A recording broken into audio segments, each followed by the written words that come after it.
প্রিয় ভিউয়ার্স, আজ নতুন একটা ভিডিও নিয়ে আসলাম আপনাদের সামনে। যারা স্ক্রিম এবং বুড়ো ধান চাষ করবেন তাদের জন্য সুখবর। ভালো একটা বীজ নিয়ে আজকে আমরা আপনাদের সামনে আলোচনা তুলে ধরব।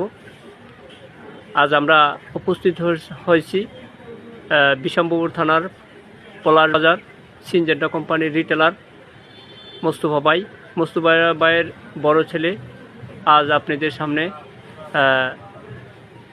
বীজ ধান নিয়ে কিছু আলোচনা করবেন এবং কোন ধানে কি ফলন হয় এই বিষয় নিয়ে আলোচনা করবেন।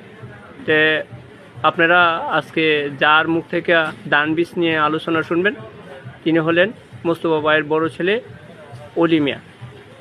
ভালো আছো? জি আলহামদুলিল্লাহ, আপনি কেমন আছেন? আলহামদুলিল্লাহ।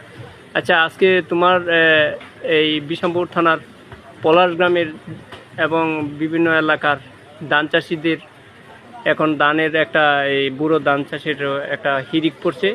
যারা ধান সংগ্রহ করার বীজ ধান সংগ্রহ করবে, কোন বীজ রোপণ করলে ভালো ফলন হয় এই বিষয় নিয়ে কিছু আলোচনা করো। জি আলহামদুলিল্লাহ, আমি মোহাম্মদ অলি মিয়া, পলাশ বাজার রিটেলার, বিশম্বরপুর, সুনামগঞ্জ। আসলে একটু কথা বলতে কি, বীজ যদি ভালো হয় তাহলে ভালো ফলন আশা করা যায়। ঠিক, কৃষকরা ভালো মানের বীজ খুঁজেই পায় না, যেখানে যেটা সেইটা নিয়েই তারা রোপণ করে। দিন শেষে দেখা যাচ্ছে ভালো একটা ফলন আসছে না, রোগাগ্রস্ত থাকে, চারায় রোগ থাকে, রোগে আক্রান্ত থাকে, বিভিন্ন প্রকার সমস্যা দেখা দেয়।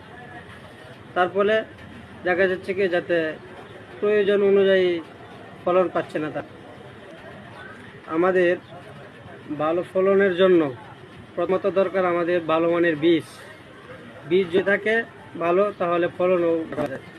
আপনারা ভালো বীজের জন্য দেখেন চলে আসছে সিনজেন্টা কোম্পানি থেকে 1205 ধানটা হালকা একটু মোটা, কিন্তু ফলনের দিক দিয়ে অনেক ভালো। আপনারা এই ধানটা লাগাইতে পারেন, হাইব্রিড একটি ধান। এই ধানের ফলন প্রতি বিঘায় প্রতি একর 120 থেকে 30 মণ। আপনারা এই ধানটা রোপা পদ্ধতিতে চাষ করতে পারেন, আশা করি ভালো একটা ফলন পাইবেন। খুব ভালো মানের একটি ধান। আরো বীজ আছে? আরও আপনার আছে 50 মধ্যে